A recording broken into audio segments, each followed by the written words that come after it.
गुरुर्ब्रह्मा गुरुर्विष्णुः गुरुर्देवो महेश्वरः गुरुसाक्षात् परं ब्रह्म तस्मै श्री गुरवे नमः। ॐ सदाशिवसमारम्भां शङ्कराचार्यमध्यमाम् अस्मदाचार्यपर्यन्तां वन्दे गुरुपरम्पराम्।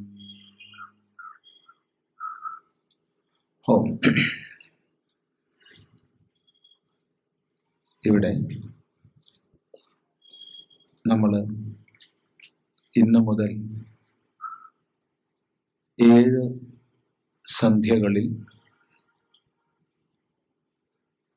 ഒത്തുചേരുകയാണ്. മുമ്പ് പല സന്ദർഭങ്ങളിൽ നടുവണ്ണൂര് പല പ്രഭാഷണങ്ങൾക്കും വന്നിട്ടുണ്ടെങ്കിലും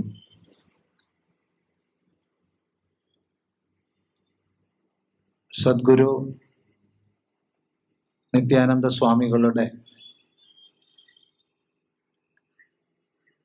ലോകം വളരെയധികം ആരാധിക്കുന്ന ആ മഹാപുരുഷന്റെ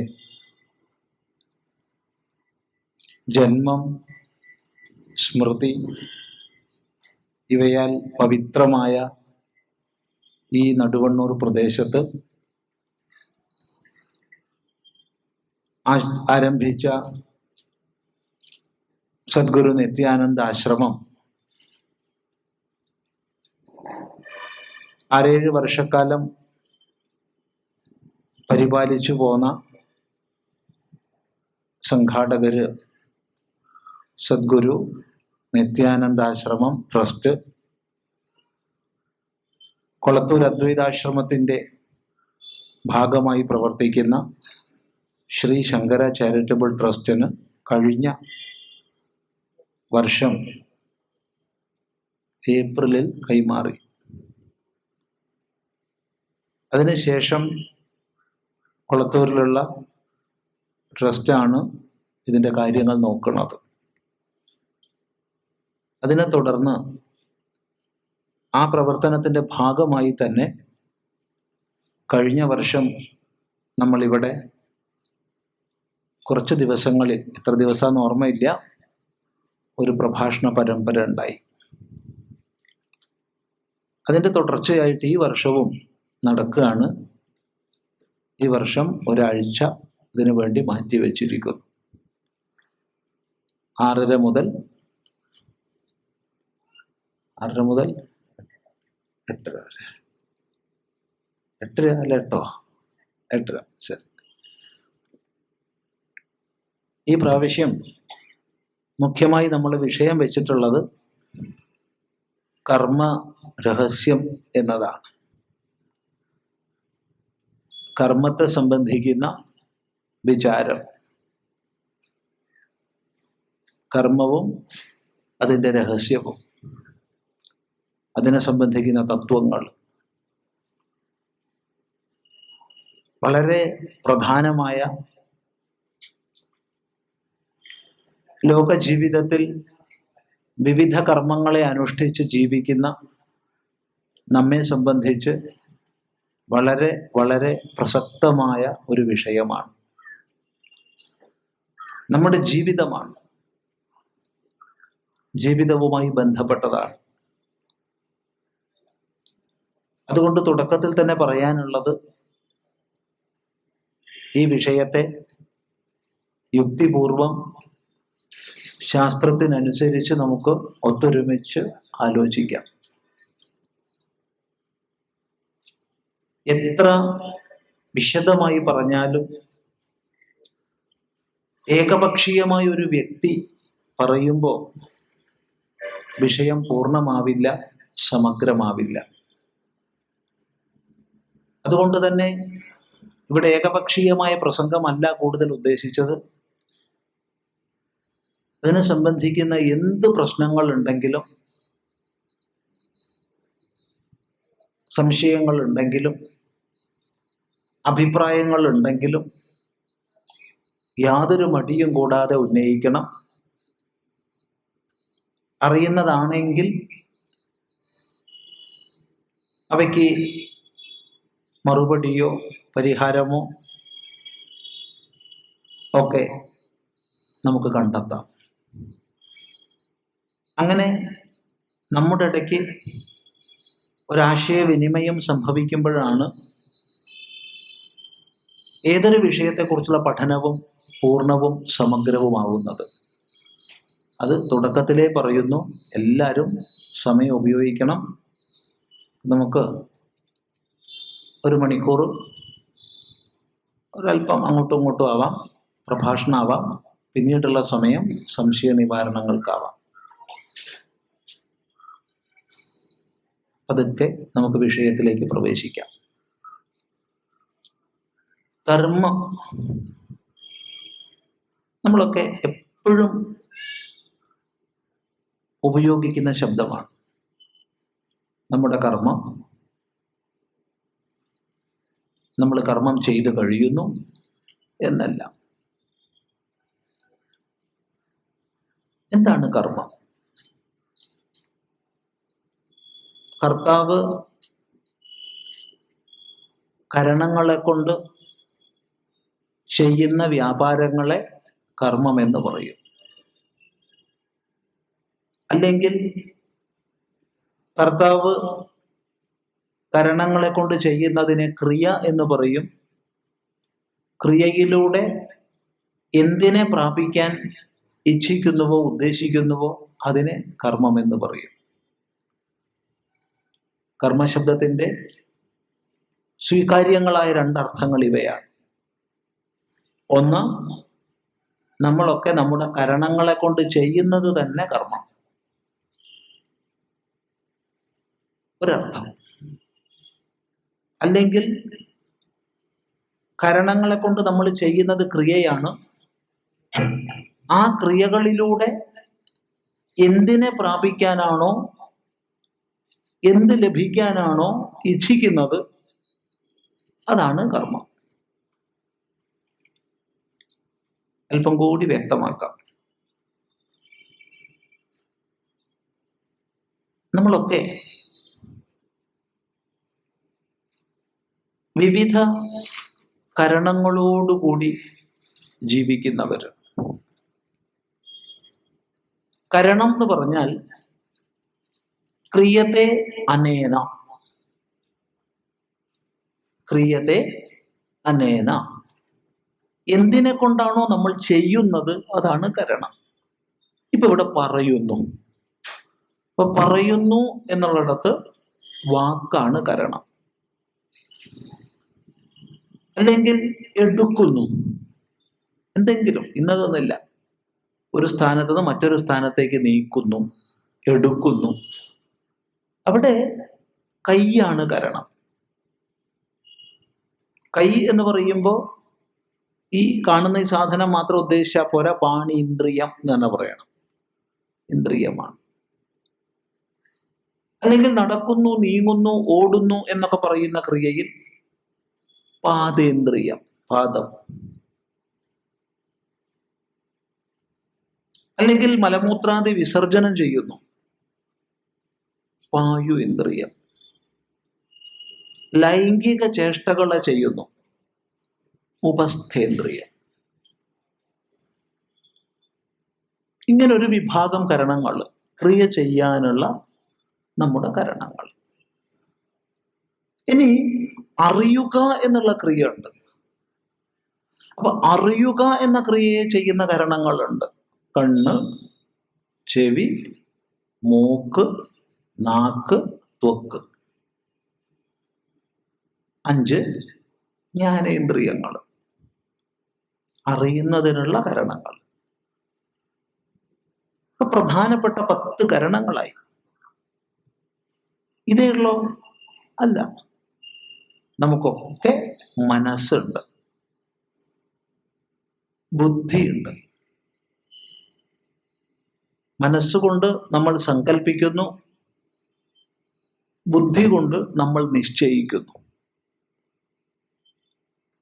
പിന്നെ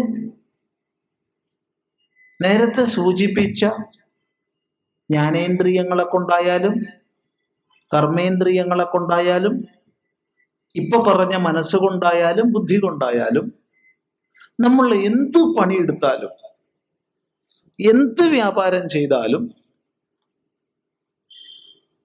അതിനനുസൃതമായ ഓർമ്മകള് സംസ്കാര രൂപത്തിൽ അതത് സമയത്ത് ശേഖരിക്കപ്പെടും. ഒട്ടും താമസമില്ല സംസ്കാരം ഉണ്ടാവാൻ. ക്രിയ ചെയ്യുന്ന സന്ദർഭത്തിൽ തന്നെ സംസ്കാരം ശേഖരിക്കപ്പെടും. ഇങ്ങനെ സംസ്കാരങ്ങളെ ശേഖരിപ്പിക്കുന്നത് അത് ചിത്തം. മനസ്സും ബുദ്ധിയും ചിത്തവും ഒക്കെ പ്രവർത്തിക്കണമെങ്കിൽ അതിൻ്റെ ഒക്കെ അടിയിൽ,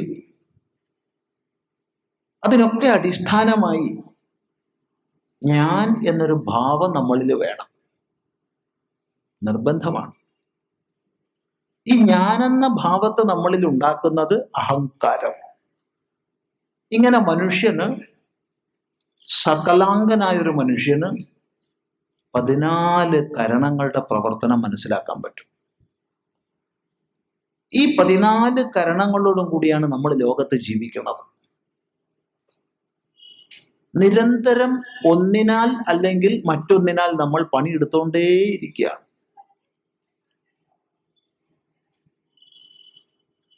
അതെ, നിരന്തരം.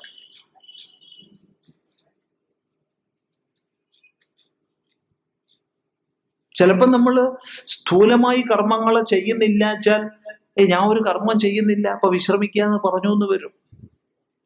പക്ഷേ മനസ്സും ബുദ്ധിയും ഒക്കെ പ്രവർത്തിച്ചുകൊണ്ടിരിക്കുകയായിരിക്കും.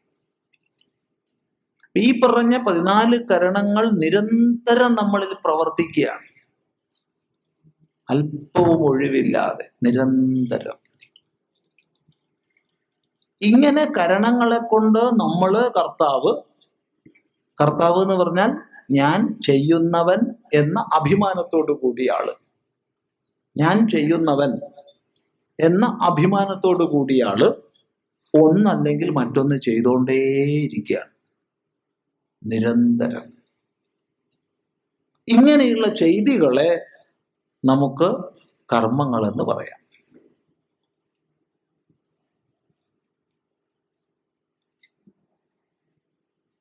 ശ്രദ്ധിക്കുക. ഇനി മറ്റൊരു നിലയ്ക്ക് പറഞ്ഞാൽ ഇപ്പൊ പറഞ്ഞവ കർമ്മങ്ങളല്ല, ക്രിയകൾ മാത്രമാണ്.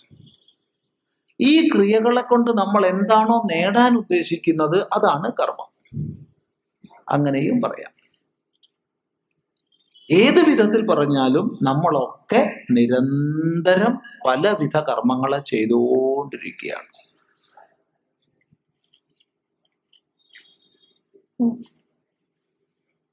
ഒരാൾ ഒരു നിമിഷം പോലും ഒരു കർമ്മം ചെയ്യാൻ ഇരിക്കുന്നില്ല, ഒന്നല്ലെങ്കിൽ മറ്റൊരു കർമ്മം ചെയ്തുകൊണ്ടിരിക്കുന്നു.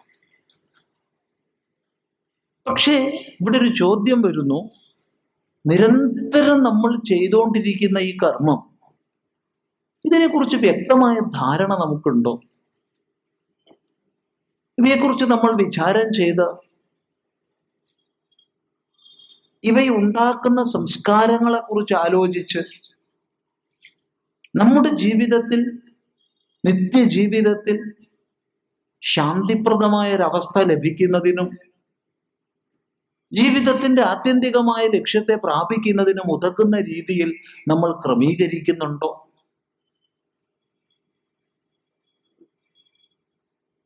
ചിന്തിക്കേണ്ട വിഷയമാണ്. അതല്ല തീർത്തും യാന്ത്രികമായി ആരാലോ പ്രേരിപ്പിക്കപ്പെട്ടിട്ടെന്ന പോലെ എന്തൊക്കെയോ ഒരു കൂട്ടം ചെയ്തു പോവുകയാണോ? ഇത് നമ്മൾ ചിന്തിക്കണം. എന്തുകൊണ്ട് ചിന്തിക്കണം എന്ന് ചോദിച്ചാൽ, നമ്മളൊക്കെ മനുഷ്യരാണ്. ഇവിടെ ഹിന്ദുവെന്നോ ക്രിസ്ത്യാനിയെന്നോ മുസൽമാനെന്നൊന്നും പറഞ്ഞിട്ടില്ല, മനുഷ്യരാണ്. മനുഷ്യനെ സംബന്ധിച്ച് ഒട്ടനവധി സവിശേഷതകളുണ്ട്. സകല ജീവരാശികളിലും വെച്ച് ഏറ്റവും ഉത്കൃഷ്ടമായതാണ് മനുഷ്യജന്മമെന്ന് ശാസ്ത്രങ്ങളിൽ ആവർത്തിച്ചാവർത്തിച്ച് പറയും. മനുഷ്യജന്മത്തിന്റെ മഹത്വം, അനേക സവിശേഷതകളുണ്ട് മനുഷ്യന്. അതിൽ ഏറ്റവും പ്രധാനപ്പെട്ട ഒരു സവിശേഷത, നമ്മുടെ ഭാവിയെ നിശ്ചയിക്കുന്നത് നമ്മളാണെന്നതാണ്.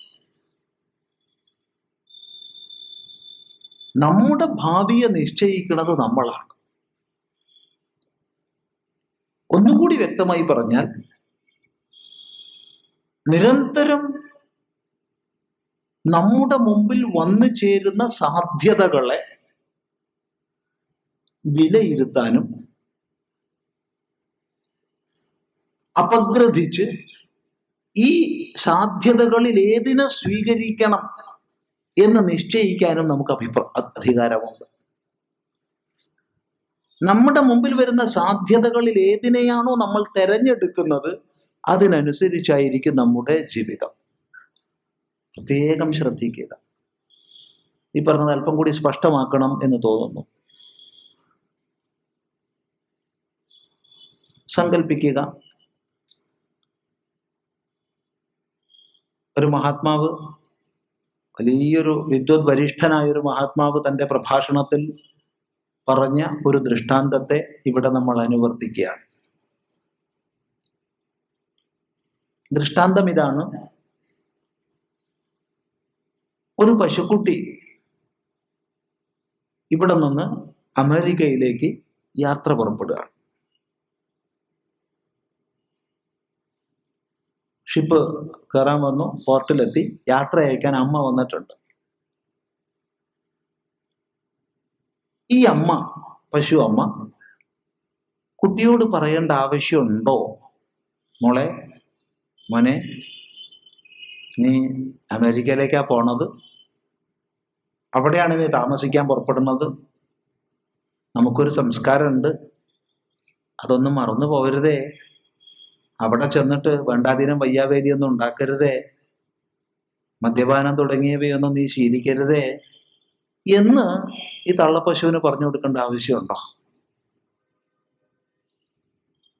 എന്താ നിങ്ങളുടെ അഭിപ്രായം? ഇല്ല. എന്തുകൊണ്ടെന്നാൽ ഈ പശു കുട്ടി അമേരിക്കയിൽ പോയാലും ഓസ്ട്രേലിയയിൽ പോയാലും ഇന്ത്യയിൽ പോയാലും അറേബ്യയിൽ പോയാലും പച്ചപ്പുല്ലേ തിന്നാൻ പോകുന്നുള്ളൂ, അല്ലെങ്കിൽ ഉണക്കപ്പുല്ല്. പുല്ല് തീരെ കിട്ടിയില്ലാച്ചാൽ മറ്റെന്തെങ്കിലും ഇലകളോ ചെടികളോ. അത് ബാറിൽ പോയിട്ട് മദ്യം കുടിക്കാൻ പോകുന്നില്ല. നേരെ മറിച്ചൊരു മനുഷ്യക്കുട്ടിയാണ് പുറപ്പെടുന്നതെങ്കിൽ നിശ്ചയമായും അമ്മയുടെ കർത്തവ്യമാണ് ഓർമ്മിപ്പിക്കേണ്ടത്. എന്തുകൊണ്ടെന്നാൽ അവന് മുമ്പിൽ വലിയ സാധ്യതകളുണ്ട്, വലിയ സാധ്യതകളുണ്ട്. ആ സാധ്യതകളെ ശരിക്ക് വിലയിരുത്താൻ നമുക്ക് സാധിക്കണം. വിലയിരുത്തിയാൽ പോരാ, സ്വീകരിക്കേണ്ടത് ഏത്, തള്ളേണ്ടത് ഏത് എന്ന് വ്യക്തമായ കാഴ്ചപ്പാടോടുകൂടി നമ്മൾക്ക് പ്രവർത്തിക്കാൻ സാധിക്കണം. നമ്മൾ എങ്ങനെ പ്രവർത്തിക്കുന്നോ അതിനനുസരിച്ചായിരിക്കും നമ്മുടെ ഭാവി. കുറെ വർഷങ്ങൾക്ക് മുമ്പ് ആശ്രമത്തിലൊരു യുവാവ് വന്നു. പേര് പറഞ്ഞു, പരിചയപ്പെട്ടു. ഒരു വളച്ചുകെട്ടുമില്ലാതെ അയാൾ ചോദിച്ചു. ആ സമീപനം നമുക്ക് വളരെ ഇഷ്ടപ്പെട്ടു. സ്വാമി, മദ്യം കുടിക്കാൻ പറ്റുമോ? ഒരു യുവാവാണ്, ഒരു 18 വയസ്സ് കാണും, 19 വയസ്സ് കാണും. മദ്യം കുടിക്കാൻ പറ്റുമോ സ്വാമി? എന്താ മറുപടി? തീർച്ചയായിട്ടും മദ്യം കുടിക്കാം. മദ്യം തിന്നാൻ പറ്റില്ല, കാരണം ദ്രാവക, ലിക്വിഡ് ഫോം ആയതുകൊണ്ട്, ദ്രാവകമായതുകൊണ്ട് കടിച്ചു തിന്നാൻ പറ്റില്ല, കുടിക്കാനേ പറ്റൂ. കുടിക്കാം. പക്ഷേ കുടിച്ചാൽ ആദ്യം തന്നെ അത് നിന്റെ നാഡീവ്യവസ്ഥയെ ദോഷകരമായി ബാധിക്കും. നിന്റെ മസ്തിഷ്കത്തെ അത് ദോഷകരമായി ബാധിക്കും. അന്തർഗ്രന്ഥി സ്രാവങ്ങളെ പുറപ്പെടുവിക്കുന്ന ഗ്രന്ഥികളെ ദോഷമായി ബാധിക്കും. വീണ്ടും കുടിക്കാനുള്ള ആഗ്രഹം നിന്നിലുണ്ടാവും. അങ്ങനെ ക്രമേണ നീ ശാരീരികമായും മാനസികമായും കുടുംബപരമായും സാമ്പത്തികമായും സാംസ്കാരികമായും എന്ന് വേണ്ട എല്ലാ മേഖലകളിലും നശിക്കും. ഈ നാശത്തെ മുഴുവൻ നീ ഏറ്റെടുക്കാൻ തയ്യാറുണ്ടോ? ഉണ്ടെങ്കിൽ കുടിച്ചോളൂ, ഇല്ലേ തുടങ്ങണ്ട. നേരെ മറിച്ച്, മകനെ അത് മഹാപാപമാണ്, മദ്യം കുടിക്കരുത്, മദ്യം കുടിച്ചാൽ നിനക്ക് നരകത്തിൽ ശിക്ഷ വെച്ചിട്ടുണ്ട് എന്നൊക്കെ പറഞ്ഞിട്ട് എന്ത് കാര്യമുള്ളത്? അല്ലെങ്കിൽ പുസ്തകങ്ങളിൽ മദ്യത്തെ നിരോധിച്ചിട്ടുണ്ട്, നിഷേധിച്ചിട്ടുണ്ട് എന്ന് പറഞ്ഞിട്ട് വല്ല കാര്യമുണ്ടോ? സ്വാമി നിങ്ങൾ എടുത്ത് കൊണ്ടുപോകും നിങ്ങളെ പുസ്തകം എന്ന് പറയാതെ. ചിന്തിക്കുക. ഇവിടെ നമുക്ക് മനസ്സിലാക്കാനുള്ളത്, നമ്മുടെ മുമ്പിൽ വരുന്ന സാധ്യതകൾ, ആ സാധ്യതകളെ വിലയിരുത്തുക, തെരഞ്ഞെടുക്കുക. എന്ത് കർത്തവ്യം, എന്ത് അകർത്തവ്യം എന്ന് തെരഞ്ഞെടുക്കുക. ആ തെരഞ്ഞെടുപ്പിനനുസരിച്ചായിരിക്കും നമ്മുടെ ഭാവി അഥവാ ജീവിതം. അതുകൊണ്ട് തന്റെ ഗീതോപദേശത്തിൽ ഭഗവാൻ ഒരിടത്ത് പറഞ്ഞു, കർമ്മണോ ഹ്യപി ബോധവ്യം ബോധവ്യം ച വികർമ്മണഃ അകർമ്മണശ്ച ബോധവ്യം ഗഹനാ കർമ്മണോ ഗതിഃ. വളരെ ശ്രദ്ധിക്കേണ്ടുന്ന ഒരു വാക്യമാണ്. കർമ്മണോ ഹ്യപി ബോധവ്യം ബോധവ്യം ച വികർമ്മണഃ അകർമ്മണശ്ച ബോധവ്യം ഗഹനാ കർമ്മണോ ഗതിഃ. കർമ്മത്തിന്റെ തത്വം അറിയപ്പെടേണ്ടതാണ്, വികർമ്മത്തിന്റെ തത്വം അറിയപ്പെടേണ്ടതാണ്, അകർമ്മത്തിന്റെ തത്വവും അറിയപ്പെടേണ്ടതാണ്. ഇതാണ് ഭഗവാൻ പറയുന്നത്. ഒന്നുകൂടി പറയാം. കർമ്മത്തിന്റെ തത്വം അറിയപ്പെടേണ്ടതാണ്, വികർമ്മത്തിന്റെ തത്വം അറിയപ്പെടേണ്ടതാണ്, അകർമ്മത്തിന്റെ തത്വവും അറിയപ്പെടേണ്ടതാണ്. എന്തുകൊണ്ട്? ഗഹനാ കർമ്മണോ ഗതി. കർമ്മത്തിന്റെ ഗതി വളരെ ഗഹനമാണ്. ബാഹ്യമായി മനസ്സിലാക്കണ പോലെ ഒന്നുമല്ല, വളരെ ഗഹനമാണ്. അതുകൊണ്ട് ഈ കർമ്മത്തിന്റെ തത്വം അറിയണം. അതായത് ചെയ്യേണ്ടുന്നതിന്റെ തത്വം അറിയണം.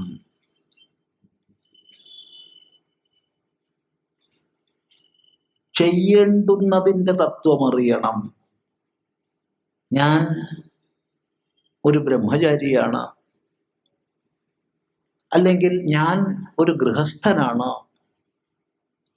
അല്ലെങ്കിൽ ഞാൻ ഒരു വാനപ്രസ്ഥനാണ്, പൊതുവെ ആ വർഗം ഇന്ന് കുറവാണ്, അല്ലെങ്കിൽ ഞാൻ ഒരു സന്യാസിയാണ്, ഞാനൊരു അമ്മയാണ്, അച്ഛനാണ്, സഹോദരിയാണ്, സഹോദരനാണ്, അല്ലെങ്കിൽ ഏതെങ്കിലും വ്യത്യസ്തങ്ങളായ വ്യക്തിത്വ തലങ്ങൾ, നമുക്കൊക്കെ തന്നെ വിഭിന്നങ്ങളായ വ്യക്തിത്വ തലങ്ങളുണ്ട്. അവയ്ക്കനുസരിച്ച് ഇന്നത് എന്നാൽ കർത്തവ്യമാണ്, ഇതറിയണം. പോരാ, അത് മാത്രം അറിഞ്ഞാൽ പോരാ. ബോധവ്യം ച വികർമ്മണഃ. വികർമ്മത്തിന്റെ തത്വം അറിയണം, ചെയ്യരുതാത്തതിന്റെ തത്വം അറിയണം. ഇന്നതൊന്നും ചെയ്യാൻ പാടില്ല എന്നറിയണം.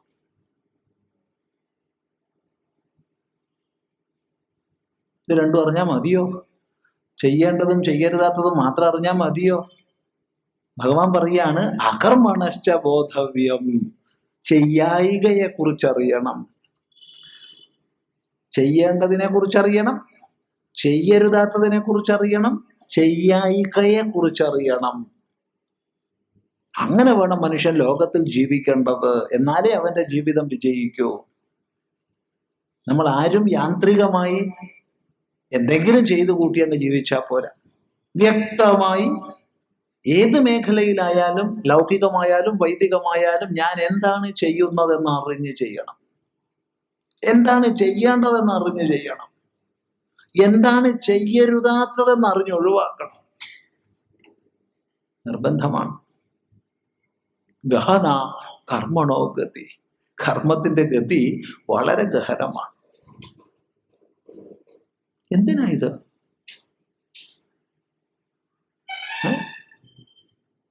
അവിടെ ശ്രദ്ധിക്കുക. ഗീതയിൽ തന്നെ ഒരിടത്ത് ഭഗവാൻ ഉപദേശിക്കും, ഉദ്ധരേതാത്മനാത്മാനം നാത്മാനമവസാദയേത് ആത്മൈവ ഹ്യാത്മനോ ബന്ധുഃ ആത്മൈവ രിപുരാത്മനഃ. ഉദ്ധരേതാത്മനാത്മാനം. തന്നെ കൊണ്ട് തന്നെ ഉയർത്തിയാലും.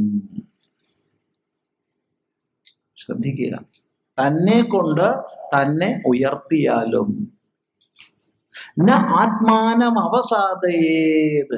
തന്നെ ഒരിക്കലും ക്ഷയിപ്പിക്കരുതേ.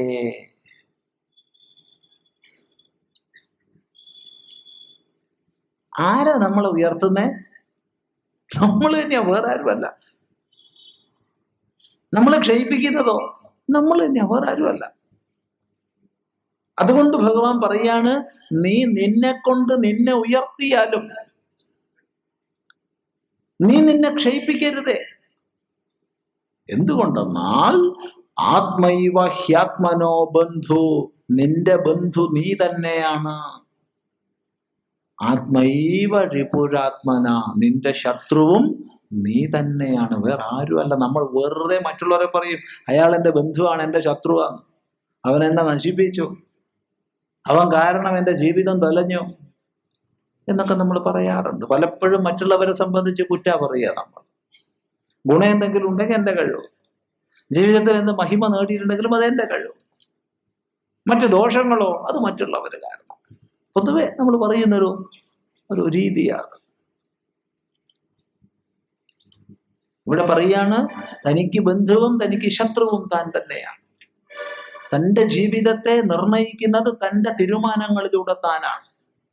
ഒന്നും കൂടി വ്യക്തമായി പറഞ്ഞാൽ തെരഞ്ഞെടുപ്പുകളിലൂടെ. അതുകൊണ്ട് തെരഞ്ഞെടുക്കാൻ പഠിക്കണം, തെരഞ്ഞെടുക്കാൻ പഠിക്കണം. അപ്പൊ ജീവിതത്തിൽ നമ്മുടെ മുമ്പിൽ വന്നു ചേരുന്ന സാധ്യതകളെ ശാരീരിക അപഗ്രഥിക്കുക, ഗുണദോഷ വിചാരം ചെയ്യുക, എന്നിട്ട് തെരഞ്ഞെടുക്കുക. ഇത് നമുക്ക് സാധിക്കാം. ഇതിനനുസരിച്ചാണ് നമ്മുടെ ജീവിത വിജയം. അതുകൊണ്ടാണ് ഭഗവാൻ പറഞ്ഞത്, കർമ്മത്തിൻ്റെയും വികർമ്മത്തിൻ്റെയും തത്വങ്ങളെ നല്ലപോലെ അറിയണം, അറിഞ്ഞു ജീവിക്കണം. ഈ അറിവാണ് നമുക്ക് ധർമ്മശാസ്ത്രങ്ങളിലൂടെ ലഭിക്കുന്നത്. ഈ അറിവാണ് ആചാര്യന്മാർ നമുക്ക് ഉപദേശിച്ചത്. വാസ്തവത്തിൽ ഈ അറിവ് തലമുറകൾ തലമുറകൾ കൈമാറി വന്നിരുന്നു. അമ്മയിൽ നിന്ന്, അച്ഛനിൽ നിന്ന്, മുത്തശ്ശനിൽ നിന്ന്, മുത്തശ്ശിയിൽ നിന്നൊക്കെ നമുക്ക് ലഭിച്ചിരുന്നു. അങ്ങനെ ലഭിച്ച് അറിഞ്ഞ് നമ്മൾ ജീവിച്ചിരുന്നു.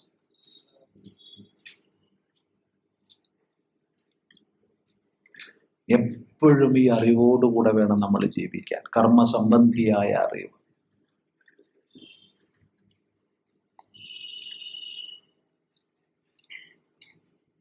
അതുകൊണ്ട് കർമ്മത്തിന്റെ ചില ചില വിഷയങ്ങളെ വ്യത്യസ്ത ദിശകളിൽ നിന്ന് നമുക്ക് സ്വീകരിക്കാം, വിചാരത്തിന് വിധേയമാക്കാം. പല പല ആശയങ്ങൾ എടുക്കുക ചെയ്യുക അവിടെ. അവ ഒത്തുചേർത്ത് ഒരു വിഷയമാക്കി നമുക്ക് ആലോചിക്കാം. ഇവിടെ കർത്തവ്യം അകർത്തവ്യം എന്ന് രണ്ടെണ്ണം നേരത്തെ പറഞ്ഞു. ചെയ്യേണ്ടത് ചെയ്യരുതാത്തത് ഇവ അറിയണമെന്ന് പറഞ്ഞു. ഇതെന്തിൻ്റെയൊക്കെ അടിസ്ഥാനത്തിലാവാം. ഒന്ന് കർത്തവ്യവും അകർത്തവ്യവുമാകുന്നത് എന്തിൻ്റെയൊക്കെ അടിസ്ഥാനത്തിലാണ്? ആരെങ്കിലും പറഞ്ഞു എന്നുള്ളത് കൊണ്ടാണ് ചോദ്യം. ഇവിടെ നമ്മളോട് ആചാര്യന്മാർ പറഞ്ഞു തരുന്നത് ധർമ്മത്തിനനുസൃതമായതാണ് കർത്തവ്യം, ധർമ്മവിരുദ്ധമായത് അകർത്തവ്യം. അപ്പൊ കർത്തവ്യാകർത്തവ്യങ്ങളെ നിർണയിക്കുന്നത് ധർമ്മമാണ്. ഒന്നുകൂടി പറയാം, കർത്തവ്യാകർത്തവ്യങ്ങളെ നിർണയിക്കുന്നത് ധർമ്മമാണ്. അപ്പൊ ധർമ്മത്തിനനുസരിച്ചുള്ളത് കർത്തവ്യം, ധർമ്മത്തിന് വിരുദ്ധമായിട്ടുള്ളത് അകർത്തവ്യം. അപ്പൊ സംശയം വന്നു, ധർമ്മം എന്താണ്? ഏറ്റവും പ്രാഥമിക തലത്തിൽ പറയട്ടെ, ധർമ്മം ഈ പ്രപഞ്ച വ്യവസ്ഥയാണ്.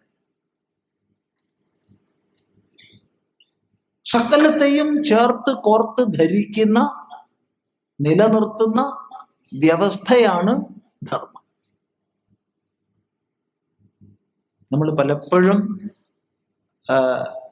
തെറ്റിച്ച് അർത്ഥം മനസ്സിലാക്കുന്ന ഒരു ശബ്ദമാണ് ധർമ്മം എന്നുള്ളത്.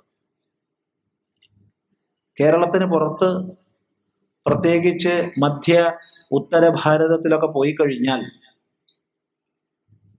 ഇംഗ്ലീഷ് ഭാഷയിൽ റിലിജിയൻ, മലയാളത്തിൽ മതം എന്നൊക്കെ പറയുന്നതിന് തുല്യമായിട്ടാണ്, സമാനമായിട്ടാണ് ധർമ്മം എന്നതിനെ മനസ്സിലാക്കുന്നത്. ഹിന്ദു ധർമ്മ, ഈസായി ധർമ്മ, ഇസ്ലാം ധർമ്മ, ബൗദ്ധ ധർമ്മ, ജൈന ധർമ്മ എന്നൊക്കെ അവർ പറയും. കേരളത്തിൽ പലപ്പോഴും ധർമ്മം എന്നുള്ളതിനെ മനസ്സിലാക്കുന്നത് എന്തോ കൊടുക്കേണ്ടത് എന്ന നിലയ്ക്കാണ്. കൊടുക്കേണ്ടത്. ധർമ്മക്കാരൻ വന്നിട്ടുണ്ട്, ധർമ്മം കൊടുത്തോളൂ. എത്ര ജീവിത ധർമ്മം കൊടുക്കണോ അത്ര നല്ലതാ എന്നൊക്കെ പറയാറുണ്ട്. ഇത് രണ്ടും തെറ്റാ. പ്രത്യേകിച്ചും കൊടുക്കേണ്ടതല്ല ധർമ്മം. ഒരിക്കലും ധർമ്മം കൊടുക്കരുത്, ഒരിക്കലും ധർമ്മം കൊടുക്കരുത്. മറ്റെന്ത് വേണമെങ്കിൽ കൊടുത്തോളൂ, തന്നെ കൊടുത്തോളൂ. എന്നെ തന്നെ നീ എടുത്തോളൂ. പക്ഷേ ധർമ്മം കൈവിടരുത്, ഒരിക്കലും കൊടുക്കരുത് ധർമ്മത്തെ. അത് ദാനമാണ്. കൊടുക്കുക എന്നുള്ളത് ധർമ്മമല്ല.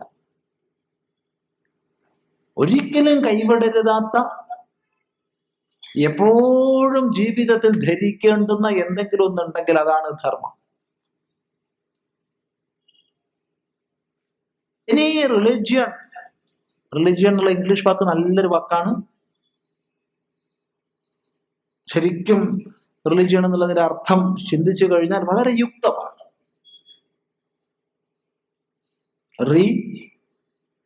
വീണ്ടും എന്ന പ്രിഫിക്സിന് ശേഷം ലിഗാരിയോ എന്നുള്ള പദത്തിൽ നിന്നാണ് റിലിജിയൻ എന്ന് വരുന്നത്. ലിഗാരിയോ ബന്ധിക്കുക, വീണ്ടും കെട്ടുക. അജ്ഞാനം കൊണ്ട് ഈശ്വരനുമായി നമ്മൾ അകന്നുപോയി, ഈശ്വരൻ വേറെയാണെന്ന് ധരിച്ചു പോയി. ഇനി സാധനകളിലൂടെ, വിചാരത്തിലൂടെ, ജീവിത ക്രമീകരണത്തിലൂടെ ഈശ്വരനുമായി വീണ്ടും ബന്ധിക്കുന്ന, അതാണ് റിലിജിയൻ ഇംഗ്ലീഷിൽ. ശരിയാണ്.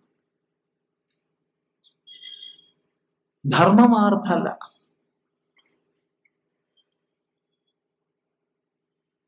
ധർമ്മം വളരെ വിപുലമായ അർത്ഥമാണ്.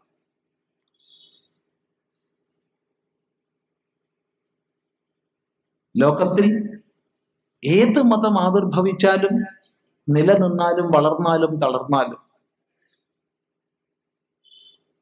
വളരാതെ തളരാതെ നിലനിൽക്കുന്ന അടിസ്ഥാനമായ ശാശ്വത മൂല്യങ്ങളുടെ ആകത്തുകയാണ് ധർമ്മം.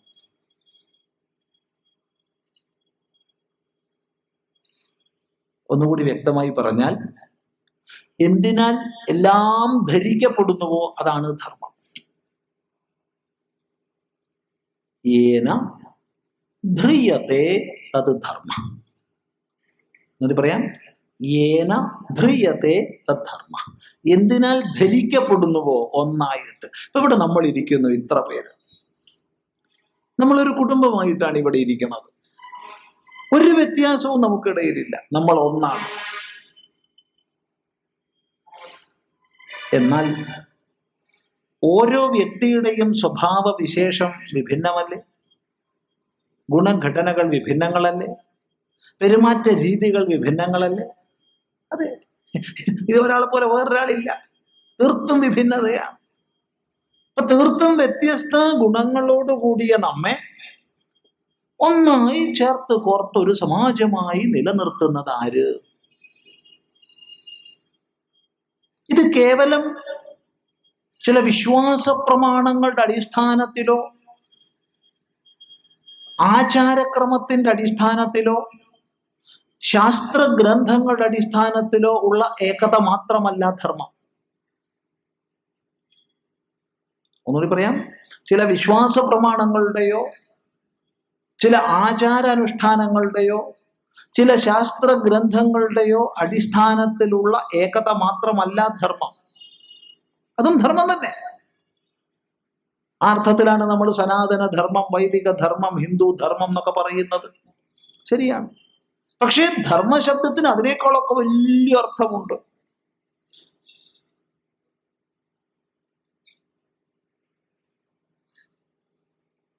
ഈ പ്രപഞ്ചത്തിന്റെ നിയമമാണ് ധർമ്മം. നമുക്ക് ചിന്തിക്കാൻ കഴിയുന്നതിൽ വെച്ച് ഏറ്റവും സൂക്ഷ്മമായ ഒരണു കണം, ഒരാറ്റം അതെങ്ങനെ നിലനിൽക്കുന്നു? തീർത്തും വ്യത്യസ്തങ്ങളായ ആണവിക കണങ്ങളുടെ നിരന്തരമായ ചലനത്താൽ നിലനിൽക്കുന്നു. അതിസൂക്ഷ്മങ്ങളായ ആണവിക കണങ്ങൾ നിരന്തരം ചലിക്കുന്നതിലൂടെ ഉണ്ടാവുന്ന അചലഭാവത്തെയാണ് നമ്മൾ ഒരു ആറ്റം, അണു എന്ന് പറയുന്നത്. ഒരേ ആണവിക കണം വ്യത്യസ്ത ക്രമത്തിൽ ചലിക്കുമ്പോൾ ദ്രവ്യമേ വ്യത്യസ്തമാകുന്നു, ആറ്റമേ വ്യത്യസ്തമാകുന്നു. എന്തൊരു അത്ഭുതമാണിത്! അത്യത്ഭുതമാണ്. നിരന്തര ചലനത്താൽ ഉണ്ടാവുന്ന അചലഭാവം, നിരന്തരം ചലിക്കുന്ന ഘടകങ്ങളെ ഒരു കേന്ദ്രത്തിലേക്ക് ആകർഷിച്ചിങ്ങനെ വച്ചിരിക്കുക, വിട്ടുപോകാൻ അനുവദിക്കാതെ, നിയതമായ ക്രമത്തിൽ.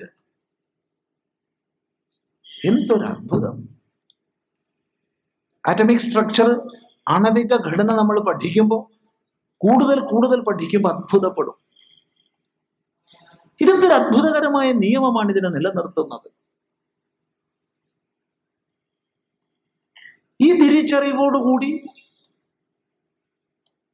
ബാഹ്യമായ ലോകത്തിലേക്ക് നോക്കുമ്പോൾ നമ്മൾ അതിനേക്കാൾ അത്ഭുതപ്പെടുകയാണ്. കാരണം ഇതേ നിയമമാണ് എത്രയോ നക്ഷത്ര സമൂഹങ്ങൾ, എത്ര നമുക്കറിയില്ല, കോടാനുകോടി നക്ഷത്രങ്ങൾ, ഓരോ നക്ഷത്രത്തിനും ചേർന്നുകൊണ്ട് എണ്ണിയാൽ ഒതുങ്ങാത്ത ഗ്രഹങ്ങൾ, അവയുടെ ഉപഗ്രഹങ്ങൾ. ഇവ ഓരോന്നും നിരന്തര ചലനത്തിന് വിധേയം.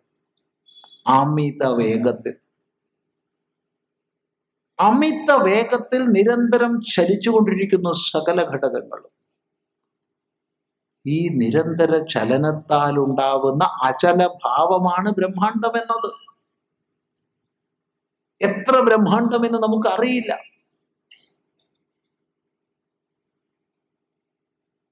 അനന്ത കോടി ബ്രഹ്മാണ്ട നായകനെ നമുക്കറിയാം. അനേക കോടി ബ്രഹ്മാണ്ട ജനനീയെ നമുക്കറിയാം. ശിവസഹസ്രനാമം, ലളിതാ സഹസ്രനാമം തുടങ്ങിയവ വായിക്കുന്നുണ്ടെങ്കിൽ ഈ പറയുന്നത് അപ്പോൾ ഓർമ്മ വരും.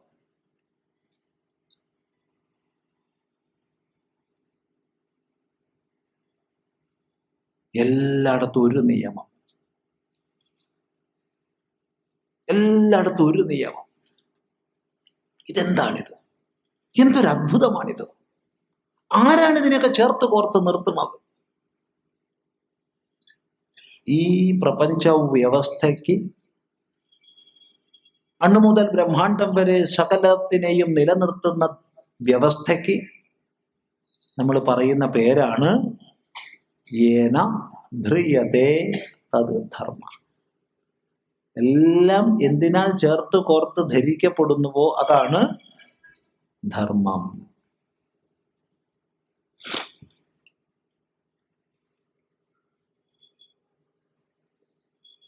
ശ്രദ്ധിക്കുക.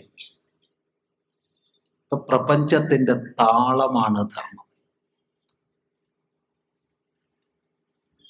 ധർമ്മത്തിനനുസരിച്ച് ജീവിക്കുക. ധർമ്മത്തിനനുസൃതമായതാണ് കർമ്മം. ധർമ്മത്തിന് വിരുദ്ധമായത് വികർമ്മമാണെന്നൊക്കെ പറഞ്ഞാൽ എങ്ങനെയാണ് അതിനെ മനസ്സിലാക്കേണ്ടത്? ഇപ്പൊ പറഞ്ഞതും അതും എങ്ങനെ ഞാൻ ബന്ധിപ്പിക്കണം? എളുപ്പം ബന്ധിപ്പിക്കാം. അതെങ്ങനെ നോക്കൂ. ഒരണു കണം മുതൽ അനന്ത കോടി ഗ്രഹങ്ങളോ നക്ഷത്രങ്ങളോ അടങ്ങുന്ന ബ്രഹ്മാണ്ടം വരെ എല്ലാം ഈ ധർമ്മവ്യവസ്ഥയാലാണ് ധരിക്കപ്പെടുന്നത് എങ്കിൽ ആണ്, സംശയമില്ല, നീയും ഞാനും അവനും അവളും ഈ ഭൂമിയും സൂര്യനും ചന്ദ്രനും ഉറുമ്പും കൃമിയും കീടവും എല്ലാം ആ ധർമ്മവ്യവസ്ഥയ്ക്ക് വിധേയമല്ലേ? ആലോചിച്ച് നോക്കൂ. അണു മുതൽ ബ്രഹ്മാണ്ടം വരെ സകലവും യാതൊരു വ്യവസ്ഥയ്ക്ക് വിധേയമാണോ അതിൽ അന്തർഭവിച്ചിട്ടാണ് എല്ലാം ഉള്ളത്. ഒരു വ്യത്യാസവും ഇല്ല. അവിടെ നീയെന്നോ ഞാനെന്നോ വ്യത്യാസമില്ല. നമ്മളെല്ലാവരും ഈ ധർമ്മവ്യവസ്ഥയ്ക്ക് വിധേയമാണ്. അപ്പോൾ അത് തിരിച്ചറിഞ്ഞ് ഈ പ്രപഞ്ചത്തെ മുഴുവൻ നിലനിർത്തുന്ന പ്രപഞ്ച വ്യവസ്ഥയെ, താളക്രമത്തെ തിരിച്ചറിഞ്ഞ് അതിനനുസൃതമായി നമ്മുടെ ജീവിതം നയിക്കുക എന്നുള്ളതാണ് ധാർമ്മിക ജീവിതം. ഭഗവാനെ, എൻ്റെ വാക്കുകൊണ്ട്, എൻ്റെ ചിന്തകളെ കൊണ്ട്, എൻ്റെ പ്രവൃത്തികളെ കൊണ്ട് ഈ പ്രപഞ്ചത്തിന്റെ താളക്രമത്തിനൊരു ഭംഗം വരരുതേ. ഈ പ്രപഞ്ചത്തെ മുഴുവൻ ഊട്ടി നിലനിർത്തുന്ന വ്യവസ്ഥയ്ക്ക് അനുരൂപമായിരിക്കണേ എൻ്റെ വാക്കുകളും പ്രവൃത്തികളും, എൻ്റെ ചിന്തകളും. ഈ ഒരു ബോധത്തോടെ, ഈ ഒരു ചിന്തയോടെയുള്ള ജീവിതമാണ് ധാർമ്മിക ജീവിതം. അല്ലാണ്ട് ധാർമ്മിക ജീവിതം വെച്ചാൽ അമ്പലത്തിൽ പോണതോ പള്ളിയിൽ പോണതോ അല്ല, കുളിക്കണതോ കുറിയിടണതോ അല്ല. അതൊന്നും വേണ്ടാന്ന് പറഞ്ഞാൽ അതൊക്കെ വേണം. അതൊക്കെ ആചരണങ്ങൾ, അതൊക്കെ അനുഷ്ഠാനങ്ങൾ. പക്ഷെ പ്രഥമമായി ധാർമ്മിക ജീവിതം എന്ന് പറയുമ്പോൾ നമ്മൾ ഉദ്ദേശിക്കുന്നത് സകലത്തെയും ധരിക്കുന്ന വ്യവസ്ഥയെ തിരിച്ചറിഞ്ഞ് അതിനനുസൃതമായി നമ്മുടെ ജീവിതത്തെ ചിട്ടപ്പെടുത്തുകയാണ്. അപ്പൊ നമ്മുടെയൊക്കെ കർമ്മങ്ങള് അങ്ങനെ ചിട്ടപ്പെടുത്തപ്പെടണം. അല്ലെങ്കിൽ സംഘർഷമായിരിക്കും. അല്ലെങ്കിൽ നാളത്തേക്ക് അത് വലിയ ദുഃഖത്തെ ഉണ്ടാക്കുന്നതായിരിക്കും. അല്ലെങ്കിൽ ഈ പ്രപഞ്ചത്തിൽ എൻ്റെ സഹജീവികൾക്ക് തന്നെ നാശം സംഭവിക്കും. അതുകൊണ്ട് നമ്മുടെ ആചരണങ്ങൾ, നമ്മൾ ചെയ്യുന്ന കർമ്മങ്ങൾ ഈ ധർമ്മവ്യവസ്ഥയ്ക്ക് അനുരൂപമായിരിക്കണം.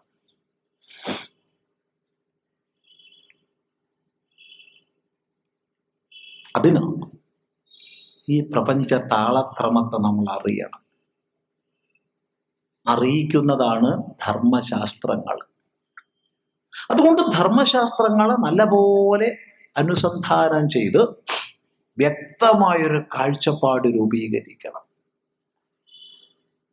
അതിനനുസരിച്ച് ജീവിക്കണം. അതുകൊണ്ട് ജീവിതത്തിൽ സ്വാധ്യായം എന്നുള്ളത്, ധർമ്മശാസ്ത്രങ്ങളെ പഠിക്കുക എന്നുള്ളത് മുഖ്യമാണ്. ഒഴിവാക്കരുത്. സ്വാധ്യായം മുഖ്യമാണ്. സംശയം വരുന്നു. അപ്പോ സ്വാധ്യായം ചെയ്ത് ധർമ്മശാസ്ത്രങ്ങളെ പഠിച്ചിട്ടൊക്കെയല്ലേ നമുക്ക് എല്ലാ കാര്യങ്ങളും ആചരിക്കാൻ പറ്റൂ. അപ്പൊ ധാർമ്മിക ജീവിതം എന്ന് പറയുമ്പോൾ എല്ലാവരും ശാസ്ത്രജ്ഞാനമുള്ളവരായി അതിന് പരിശ്രമിക്കുന്നവരായിട്ടൊക്കെ വേണമല്ലോ. അവിടെ മറുപടി പറയാനുള്ളത്, നോക്കൂ, നേരത്തെ മനുഷ്യന്റെ സവിശേഷതകളെ പറ്റി പറഞ്ഞു. തെരഞ്ഞെടുക്കാനുള്ള അധികാരം അവന്റെ സവിശേഷതയാണെന്ന് പറഞ്ഞു. എങ്കിൽ മറ്റൊന്നു കൂടി പറയട്ടെ, ഈ തെരഞ്ഞെടുക്കുന്നതിനുള്ള ബോധം അവന് സഹജമായി ഉള്ളിലുണ്ട്. ഒന്നുകൂടി പറയാം. ധർമ്മത്തിനനുസൃതമായ കർമ്മത്തെ ആചരിക്കണം, അതേ പാടുള്ളൂ. ധർമ്മത്തിനനുസൃതമല്ലാത്തത് വികർമ്മമാണ്. അതനുഷ്ഠിക്കാൻ ഇടവന്നാൽ അത് സംഘർഷമുണ്ടാക്കും, ടെൻഷൻ, തനിക്കും മറ്റുള്ളവർക്കും ദുഃഖമുണ്ടാക്കും, പ്രപഞ്ച താളത്തിന് ഭംഗം വരും എന്നൊക്കെ സൂചിപ്പിച്ചു. അപ്പൊ ധർമ്മമൂല്യങ്ങളെ ശാസ്ത്രത്തിലൂടെ അറിയണം എന്ന് പറഞ്ഞു. അപ്പൊ ശാസ്ത്രം പഠിച്ചിട്ട് വേണം ആചരിക്കാൻ തുടങ്ങാൻ എന്ന് സംശയം. അവിടെയാണ് പറഞ്ഞത്, മനുഷ്യൻ പല സവിശേഷതകളുമുള്ളവനാണ്. അതിൽ നേരത്തെ പറഞ്ഞു, തൻ്റെ മുന്നിൽ വരുന്ന സാധ്യതകളിൽ നിന്ന് തെരഞ്ഞെടുക്കാനുള്ള അധികാരം അവനുണ്ടെന്ന് പറഞ്ഞു. ഈ തെരഞ്ഞെടുക്കാനുള്ള അറിവ് സ്വതസിദ്ധമായി മനുഷ്യന്റെ ഉള്ളിലുണ്ട്. ഒന്നും കൂടി വ്യക്തമായി പറയാം, സഹജമായി ധർമ്മബോധമുള്ളവനാണ് മനുഷ്യൻ.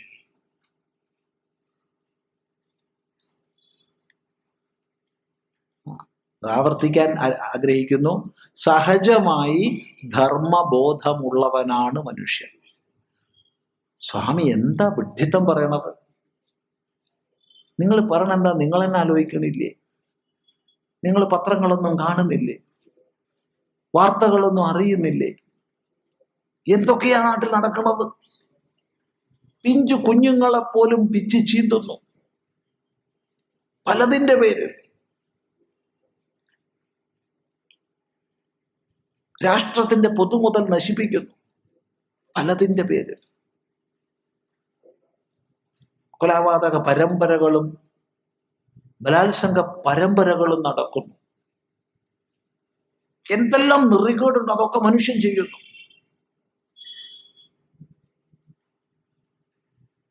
ഇതൊക്കെ നടക്കുന്ന ഒരു സമൂഹത്തിൽ ഇരുന്നു കൊണ്ട് അടിസ്ഥാനപരമായി ധർമ്മബോധമുള്ളവനാണ് മനുഷ്യൻ എന്ന് പറഞ്ഞാൽ വിഡ്ഢിത്തം എന്നല്ലാണ്ട് എന്താ പറയുക? ആലോചിച്ച് നോക്കൂ. അത്ര നിറികേട് നമ്മുടെ നാട്ടിൽ നടക്കുന്നു, ഈ ലോകത്തിൽ നടക്കുന്നു. ഇതൊക്കെ കണ്ടുകൊണ്ടും പറയുകയാണോ നിങ്ങൾ അടിസ്ഥാനമായി ധർമ്മബോധമുള്ളവനാണ് മനുഷ്യനെന്ന്?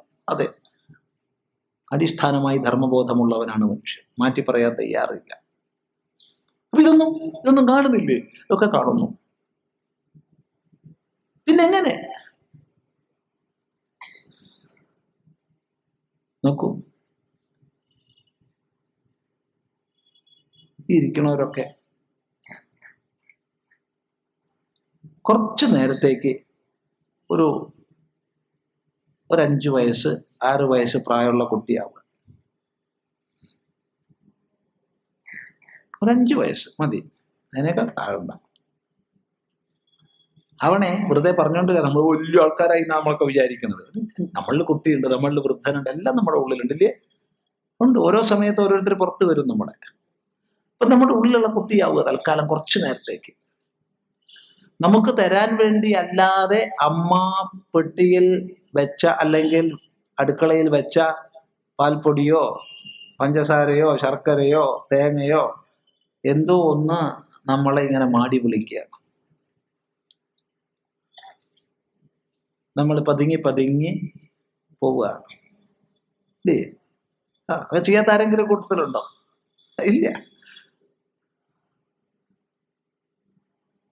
ഉള്ളിന്ന് പറയുന്ന ഒരാള് വേണ്ടാട്ടോ, ചെയ്യരുത്, പാടില്ല പാടില്ല എന്ന് ഉള്ളിന്ന് പറയുമ്പോഴും ആ ശർക്കരയുടെ സ്വാദ് അല്ലെങ്കിൽ ആ പഞ്ചസാരയുടെ സ്വാദ് അല്ലെങ്കിൽ ആ പാൽപ്പൊടിയുടെ സ്വാദ് അല്ലെങ്കിൽ തേങ്ങയുടെ സ്വാദ് നമ്മുടെ മാടി വിളിക്കുകയാണ്. പിന്നെ ഉള്ളിന്ന് പറയുന്നു പാടില്ലാട്ടോ, നിനക്ക് വെച്ചതല്ല, എല്ലാവർക്കും ഉള്ളതാ അത്. മാത്രമല്ല നിനക്ക് അമ്മ തരാത്ത വസ്തു നീ അമ്മ കാണാതെ എടുക്കാൻ പാടില്ല. ഒരു വേള നമ്മൾ സംശയിച്ചെങ്കിൽ പോലും പിന്നെയും നമ്മൾ അങ്ങോട്ട് ആകർഷിക്കപ്പെടുകയാണ്. അങ്ങനെ പോയി കത്തി കൊണ്ട് തേങ്ങ പൂണ്ടെടുക്കുന്നു. ഒരു പ്രാവശ്യം അമ്മ പിടിച്ചതിൽ പിന്നെ ചെരിച്ച് പൂളാൻ തുടങ്ങി. ചെരിച്ചിട്ട് ഇഷ്ടം പോലെ കിട്ടും, അമ്മയ്ക്ക് തിരിച്ചറിയാനും കഴിയില്ല. പിന്നെ അതും പിടിച്ചു. പിന്നെന്താ വെച്ചാൽ എലി കരളുന്നത് പോലെ കരണ്ടെടുക്കാൻ തുടങ്ങി. അപ്പൊ അമ്മ പറഞ്ഞു വീട്ടിൽ എലി കൂടിയിട്ടുണ്ട്, ഒരു ദിവസം ഞാൻ എലിനെ പിടിക്കും. ഒരു ദിവസം പിടിച്ചു. പെട്ടിയുടെ ഉള്ളിൽ പൂട്ടിയിട്ടു. ഒരു 4 മണിക്കൂർ നേരം എലി പെട്ടിയെ കുടുങ്ങി. വലിയ പെട്ടിയാ. അതിൻ്റെ ഉള്ളിൽ ഇരുട്ടത്ത് ഒരു 3-4 മണിക്കൂർ. നമുക്കൊക്കെ പല അനുഭവങ്ങൾ ഉണ്ടാവും കൊച്ചുനാളിൽ. നോക്കൂ, അന്ന് നമ്മൾ ആ വികർമ്മം ചെയ്യാൻ പോയ സമയത്ത് അരുത് അരുത് അരുത് എന്ന് ഉള്ളിന്ന് പറഞ്ഞു തന്നത് ആരാ? ഉപനിഷത്ത് പഠിച്ചിട്ടാ? ധർമ്മശാസ്ത്രം പഠിച്ചിട്ടാ? മഹാഭാരതമോ രാമായണമോ അല്ലെങ്കിൽ സ്മൃതി ഗ്രന്ഥങ്ങളോ പഠിച്ചിട്ടാണോ? ഒന്നും പഠിച്ചിട്ടില്ലെന്ന്. ശരി, ജന്മാന്തരത്തിൽ പഠിച്ച ഓർമ്മ ഉണ്ട്, അത് വേറെ വിഷയം. പക്ഷെ ഈ ജന്മത്തെ സംബന്ധിച്ചില്ല. പിന്നെ ആരാ പറഞ്ഞത്? അതാ മനുഷ്യൻ സഹജമായി ധർമ്മബോധമുള്ളവനാണെന്ന് പറഞ്ഞത്. അവനുള്ളിലെ ധർമ്മബോധമാണ് പറഞ്ഞത്. അപ്പൊ ചോദ്യം, ശരി, അത് ഞങ്ങൾ മനസ്സിലാക്കി, ശരിയാണ് സ്വാമി പറഞ്ഞത്. പക്ഷെ ചോദിക്കട്ടെ, അങ്ങനെയാണെന്ന് പെരുങ്കള്ളന്മാര്, കൊള്ളക്കാര്, കൊലപാതകികൾ, രാഷ്ട്രവിധ്വംസക പ്രവർത്തനം ചെയ്യുന്നവർ, ബലാത്സംഗം ചെയ്യുന്നവരൊക്കെ എങ്ങനെ ഉണ്ടാവുന്നു? നോക്കൂ, ഇയാള് ഉള്ളുന്നൊരു 2-3 പ്രാവശ്യം പറഞ്ഞു തന്നിട്ട് നമ്മൾ അനുസരിക്കുന്നില്ലെങ്കിൽ പിന്നെ പറഞ്ഞു തരുമോ? ഈ വിഷയത്തെ ആലോചിക്കുമ്പോൾ നമുക്ക് എപ്പോഴും ഓർമ്മ വരാറുള്ള, പൊതുപ്രഭാഷണ വേദികളിൽ ആവർത്തിക്കാറുള്ള ഒരു ദൃഷ്ടാന്തമുണ്ട്. ആവർത്തിക്കാറുള്ളതാ. ചിലപ്പോൾ ഇവിടെയും പറഞ്ഞിട്ടുണ്ടാവും കഴിഞ്ഞ വർഷം. ഉണ്ടെങ്കിലും കൊള്ളാം, ഇല്ലെങ്കിലും കൊള്ളാം, ഓർമ്മ വന്നാ പറയാണ്ടിരിക്കാൻ വയ്യ.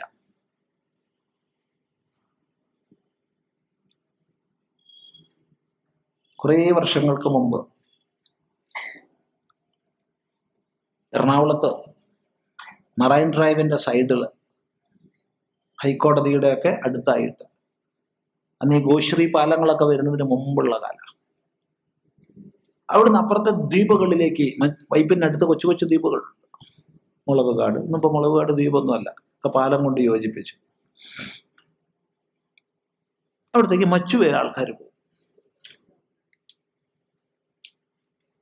ഒരു ദിവസം ഒരാള്, അയാളുടെ ഭാര്യ, അയാളുടെ കുട്ടി മച്ചുവ തുഴഞ്ഞ് പോവാൻ പുറപ്പെടുകയാണ്.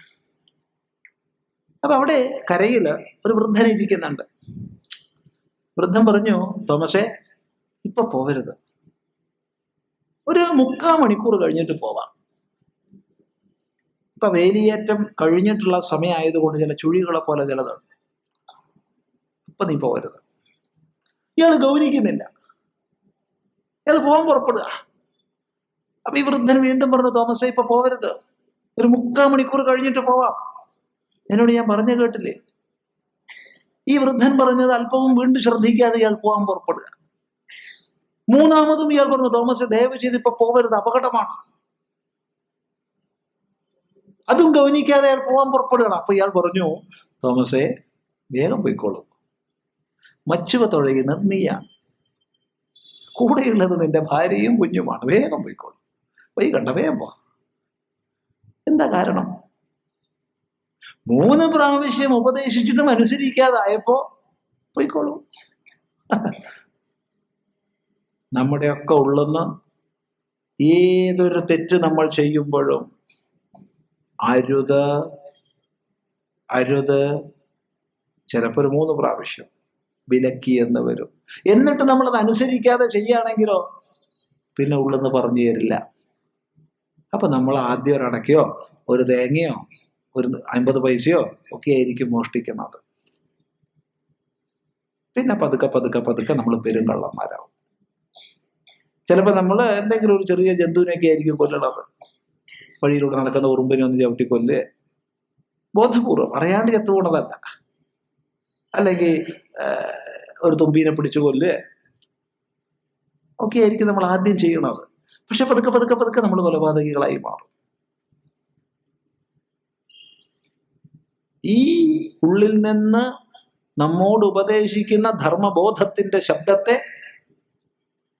നമ്മൾ അനുസരിക്കാത്ത പക്ഷം അത് പിന്നെ നമുക്ക് ഉപദേശിക്കാതാവും. ഇങ്ങനെയാണ് മനുഷ്യൻ അധാർമിക പ്രവർത്തനങ്ങൾ ചെയ്യാൻ മടിയില്ലാത്തവനാകുന്നത്. അതുകൊണ്ട് പറഞ്ഞത് മാറ്റി പറയാൻ തയ്യാറില്ല. മനുഷ്യൻ അടിസ്ഥാനപരമായി ധർമ്മബോധമുള്ളവനാണ്. ഈ ധർമ്മബോധത്തിനനുസൃതമായിട്ട് ആയിരിക്കണം നമ്മുടെ കർമ്മങ്ങൾ. അത്തരം കർമ്മങ്ങൾ നമ്മൾ അനുഷ്ഠിക്കുക. ഈ ധർമ്മബോധത്തിന് വിരുദ്ധമായ കർമ്മങ്ങൾ ഉപേക്ഷിക്കുക. കാരണം ധർമ്മബോധത്തിന് വിരുദ്ധമായ ആചരണങ്ങൾ നമ്മൾ ചെയ്യുന്ന പക്ഷം അത് ഈ പ്രപഞ്ച താളത്തിന് ഭംഗമുണ്ടാക്കുന്നതാണ്. അരുതെന്ന് പറഞ്ഞ് ഉള്ളിൽ നിന്ന് വിലക്കിയ ഒരു കർമ്മത്തെ നമ്മൾ ചെയ്തു കഴിഞ്ഞാൽ സംഘർഷമുണ്ടാക്കും. സംഘർഷത്തെ നമ്മൾ മറച്ചു വെക്കും മറ്റുള്ളവരുടെ മുമ്പിൽ. നമ്മൾ പ്രഗത്ഭന്മാരാണ്, പക്ഷേ ഉള്ളിൽ മറച്ചു വെക്കാൻ പറ്റില്ല. അതവിടെ നീറാൻ തുടങ്ങും, അവിടെ പുകയാൻ തുടങ്ങും. ചിലപ്പോ ചില സാഹചര്യങ്ങളോട് സമരസപ്പെടുമ്പോൾ അത് നമ്മൾ മറന്നുപോകും. പക്ഷേ സമാന സാഹചര്യം വരുമ്പോൾ, ജീവിതത്തിൽ ചില പതനങ്ങൾ ഏർപ്പെടുമ്പോൾ ഇത് വീണ്ടും തകട്ടി പുറത്തേക്ക് വരും. അങ്ങനെ ഇന്നലെകളിൽ അരുതെന്ന് ബോധിച്ച കർമ്മങ്ങൾ ചെയ്തതിന്റെ പരിണാമമാണ് ഇന്ന് പല ടെൻഷനും നമുക്ക് അനുഭവിക്കേണ്ടി വരുന്നത്. ടെൻഷനാണെന്ന് പലരും പറയാറില്ലേ? നമ്മളൊക്കെ പറഞ്ഞു വരും. എന്താ, എവിടുന്നാ ഉണ്ടാവണേ? മനസ്സാക്ഷി വിലക്കിയ ചില കർമ്മവിശേഷങ്ങളെ, വികർമ്മങ്ങളെ ഇന്നലെകളിൽ ചെയ്തതിന്റെ പരിണാമമാണ്. അതുകൊണ്ട് നമ്മൾ ബുദ്ധിപൂർവ്വം എന്ത് ചെയ്യണം? ഇന്നെങ്കിലും ചെയ്യാതിരിക്കുക. അപ്പൊ ഇന്നലെ വരെ ചെയ്തതോ സാരല്യ, പോട്ടെ. ഇന്നലെയെ നമുക്ക് തിരുത്താൻ കഴിയില്ല. ഇന്നലെയുടെ ശവമഞ്ചം പേറി നടന്നിട്ട് ഒരു പ്രയോജനവുമില്ല. പോസ്റ്റ്മോർട്ടം കൊണ്ട് ഒരു പ്രയോജനവും ഇല്ല. ഉറപ്പ് കഴിഞ്ഞു. അത് ഇന്നലെ കഴിഞ്ഞു പോയി. ഇനി അതിനെക്കുറിച്ച് ആലോചിച്ചിട്ട് എന്ത് കാര്യം?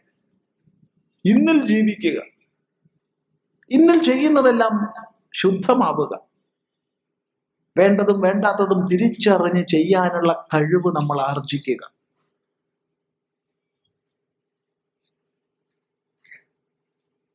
കാരണം ഇന്നത്തെ നമ്മുടെ അവസ്ഥയ്ക്ക് കാരണം ഇന്നലത്തെ നമ്മളാണ്.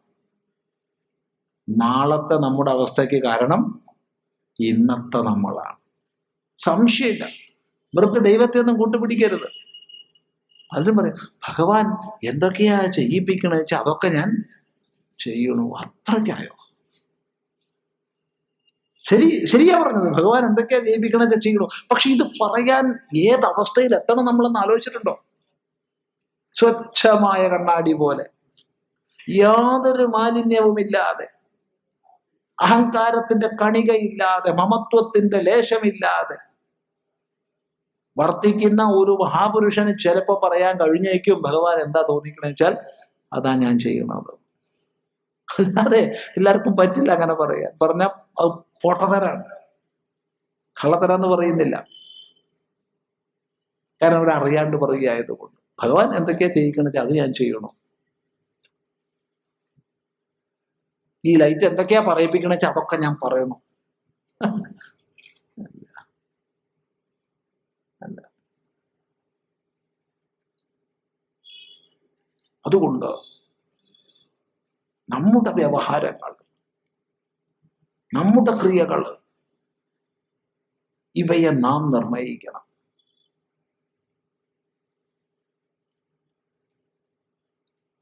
ഇവിടെ ശ്രദ്ധിക്കുക, നമ്മുടെ ക്രിയകളെ നാം നിർണയിക്കണം. അതിന് നേരത്തെ പറഞ്ഞ ധർമാനുസാരമായി തീരട്ടെ നമ്മുടെ ക്രിയകൾ.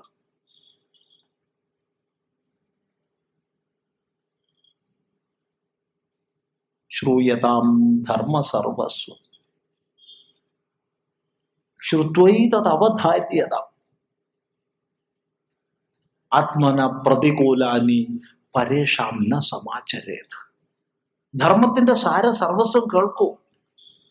കേട്ടാ പോരാ, അതിനനുസരിച്ച് ആചരിക്കണം.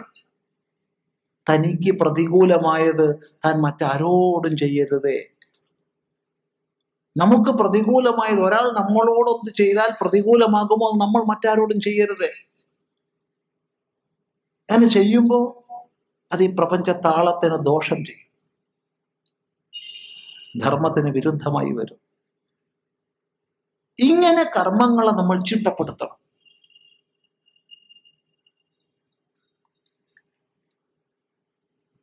ശ്രദ്ധിക്കുക, എങ്ങനെയൊക്കെയാണ് കർമ്മങ്ങളുടെ ചിട്ടപ്പെടുത്തലുകൾ? അതെന്തൊക്കെ ഘടകങ്ങളെ അപേക്ഷിച്ചിരിക്കുന്നു? കർമ്മം ചെയ്യുന്ന സമയത്ത് നമുക്കുണ്ടായിരിക്കേണ്ട മനോഭാവം എന്താണ്?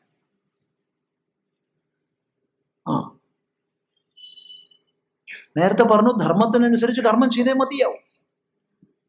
പക്ഷെ ചെയ്യുന്ന സമയത്ത് നമുക്കുണ്ടായിരിക്കേണ്ട മനോഭാവം എന്തൊക്കെയാണ്? ഇത് വളരെ പ്രധാനമാണ്. കാരണം നമ്മൾ ഏതൊരു കാരണത്തെ കൊണ്ട് കർമ്മം ചെയ്യുമ്പോഴും അതിനനുസരിച്ചൊരു സംസ്കാരം നമ്മളിൽ പതിയുന്നുണ്ട്. സംസ്കാരം പതിയുന്നത് ചിത്തത്തിലാണ്, ഒഴിവാക്കാൻ നമുക്ക് കഴിയില്ല. ഈ ചിത്തത്തിൽ പതിഞ്ഞ സംസ്കാരം വാസനയായിട്ട് പരിണമിക്കും.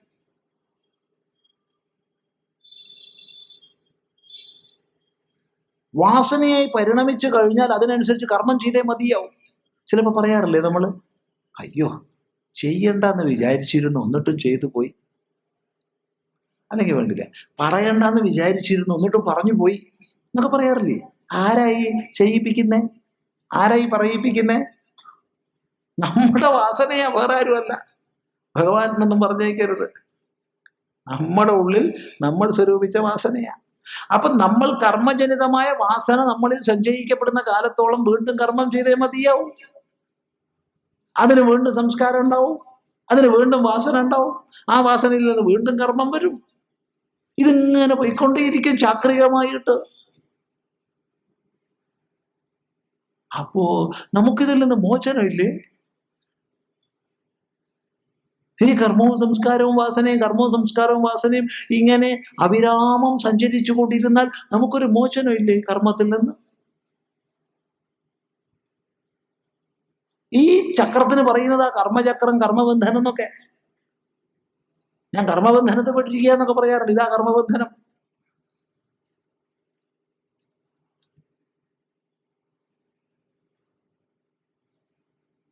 എന്താണ് ഇതിൽ നിന്നുള്ള മോചന മാർഗം?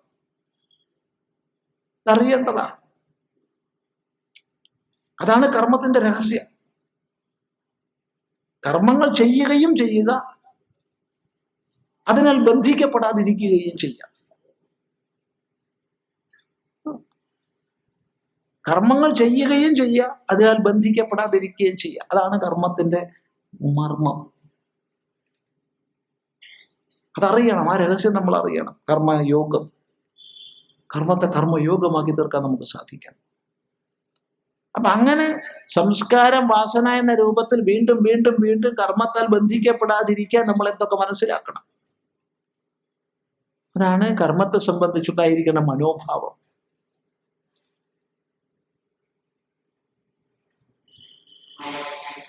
വിശാലമായി കർമ്മത്തെക്കുറിച്ച് നമ്മൾ മനസ്സിലാക്കുന്നില്ലെങ്കിൽ പലപ്പോഴും നമ്മൾ കർമ്മബദ്ധരായി പോകും.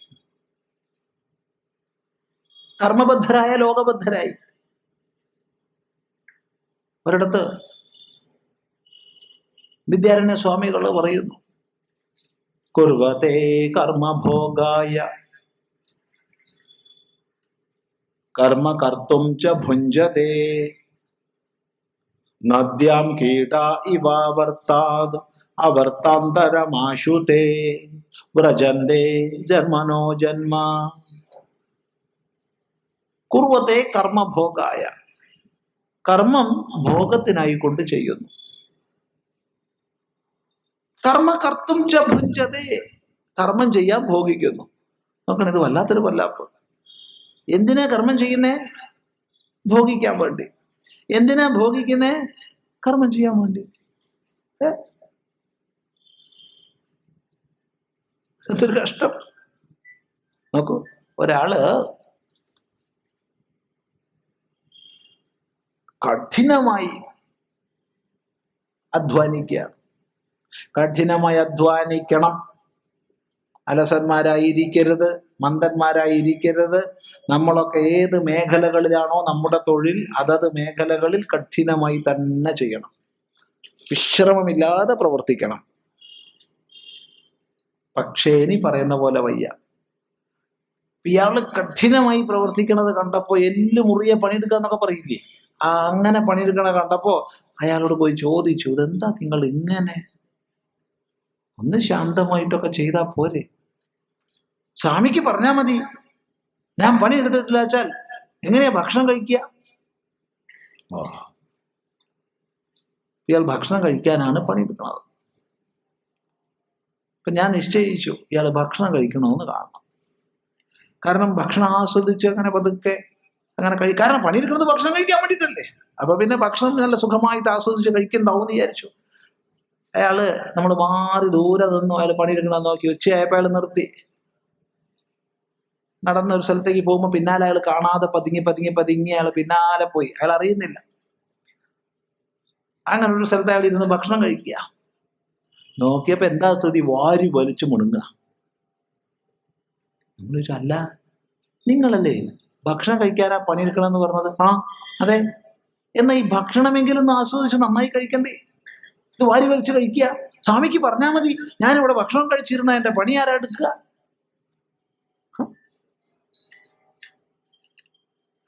കുർവതേ കർമ്മഭോഗായ കർമ്മ കർത്തും ച ഭുഞ്ജതേ നദ്യാം കീട ഇവാവർത്താത് അവർത്താന്തരമാശുതേ വ്രജന്തേ. ഒഴുക്ക് വെള്ളത്തിൽപ്പെട്ട കീടങ്ങള് നേരെ കുറെ ഒഴുകും, പിന്നെ കാണാൻ വട്ടം കറങ്ങണത്. കുറെ നേരം വട്ടം കറങ്ങും. പാപം പെട്ടുപോയല്ലോ എന്ന് നമ്മൾ വിചാരിക്കും. കുറച്ച് കഴിഞ്ഞാൽ കാണാതെ എങ്ങനെയെങ്കിലും രക്ഷപ്പെട്ട് പിന്നെയും ഒഴുകും, നേരെ ഒഴുകും. പിന്നെ വീണ്ടും അടുത്ത ചുഴിയില്, പിന്നെ നേരെ, പിന്നെ അടുത്ത ചുഴിയില്. ഇങ്ങനെ ഒരു ചുഴിയിൽ നിന്ന് മറ്റൊരു ചുഴിയിലേക്ക് കീടങ്ങൾ എന്ന പോലെ നമ്മൾ ഈ കർമ്മചക്രത്തിൽപ്പെട്ടുഴറുകയാണ്. കർമ്മം ചെയ്തേ മതിയാവും. പക്ഷേ ഈ കർമ്മചക്രത്തിൽപ്പെട്ടുഴറുന്നത് വളരെ ക്ലേശകരമാണ്. ഈ ക്ലേശമില്ലാതെ നമുക്ക് കർമ്മം ചെയ്യാൻ കഴിയുമോ? കഴിഞ്ഞാൽ അത് ശ്രേഷ്ഠമാണ്. ആ അറിവ് നമ്മൾ സ്വരൂപിക്കണം. അതിൽ ഏത് മനോഭാവം നമുക്ക് വേണം? ഏതറിവാണ് അതിന് വേണ്ടത്? ഈ വക വിഷയങ്ങൾ നമുക്ക് തുടർന്ന് ചിന്തിക്കാം. നേരത്തെ പറഞ്ഞു, സംശയ നിവാരണത്തിന് നമ്മൾ കൂടുതൽ പ്രാധാന്യം കൊടുക്കുന്നു എന്നുള്ളത്. ഇന്ന് കുറച്ച് സമയം കുറഞ്ഞു പോയി, സാരമില്ല, ഇങ്ങനെയൊക്കെ മതി.